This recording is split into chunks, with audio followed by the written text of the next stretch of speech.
Why did the Lord of Chaos City once say that Luo Feng wasn't as talented as KD? Was it truly because of talent, or were there deeper reasons behind that judgment? In Swallowed Star, the Lord of Chaos City, one of the most powerful and insightful beings in the universe, once held the belief that Luo Feng's talent couldn't compare to that of another disciple, KD. On the surface, this statement seemed to be a straightforward comparison of ability. But when we peel back the layers, it becomes clear that the difference wasn't really about raw talent. It was about the form in which that talent expressed itself. To understand this fully, we must begin with KD, an extraordinary genius who dazzled the entire universe with his brilliance. From the moment he entered cultivation, KD exhibited an astounding comprehension of the laws of the universe. Even at the star level, he was already showing signs of greatness. He dominated the trial tower, seizing first place with ease, and ascended Tongtian Mountain not just once, but in 3 separate stages: Universe Level, Domain Master, and Realm Master. This kind of progression is rare beyond measure. KD didn't just rely on one law.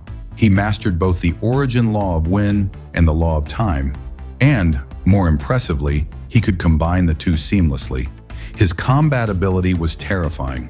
He was able to slay peak realm master-level immortal kings, proving that his strength far exceeded what his level suggested. And most importantly, KD's genius was pure. He developed on his own strength without leaning heavily on outside help or chance encounters. Because of this, he attracted attention from the strongest beings early on. Many believed that KD was destined to become an immortal king, perhaps even a universe master. It's no surprise then that the Lord of Chaos City saw him as a once-in-many-epochs prodigy and accepted him as a personal disciple, the highest honor among all his students. In contrast, Luo Feng's journey appeared more complicated, more dependent on external factors and opportunities.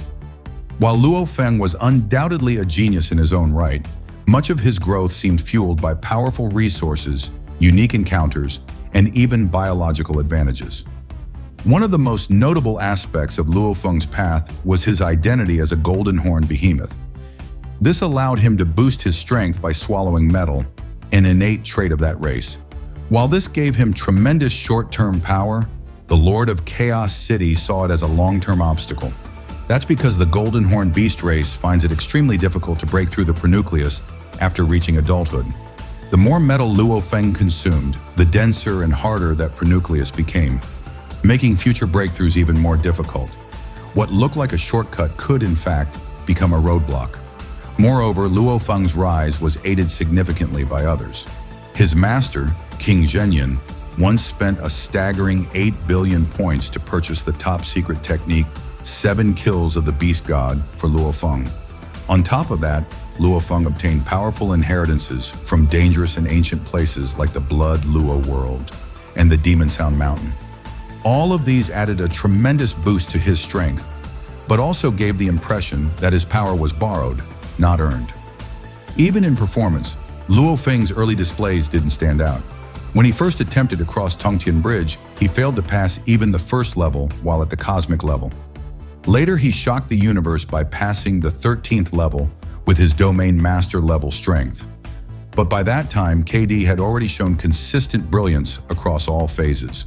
From this contrast, the Lord of Chaos City concluded that while Luo Feng was impressive, his potential didn't shine quite as brightly. That's why he was initially accepted only as a registered disciple, while KD was hailed as the most outstanding among all. But here's where things take a turn.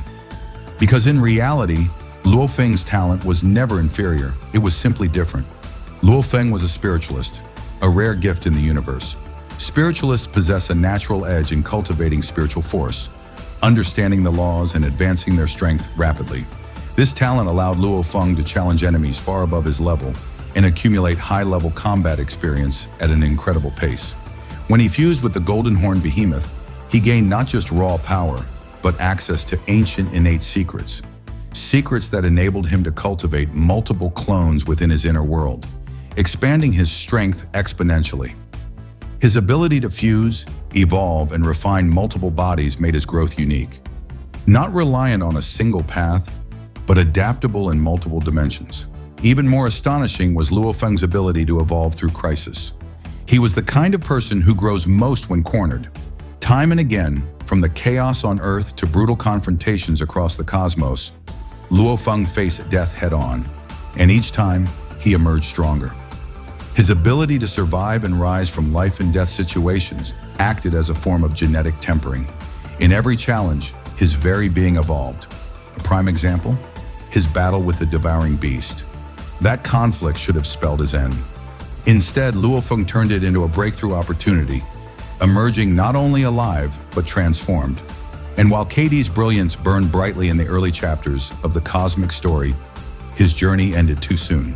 He ultimately fell in a war against the Zerg, and his legacy froze in time, forever remembered as the peak realm master who could kill immortal kings, but never reaching beyond.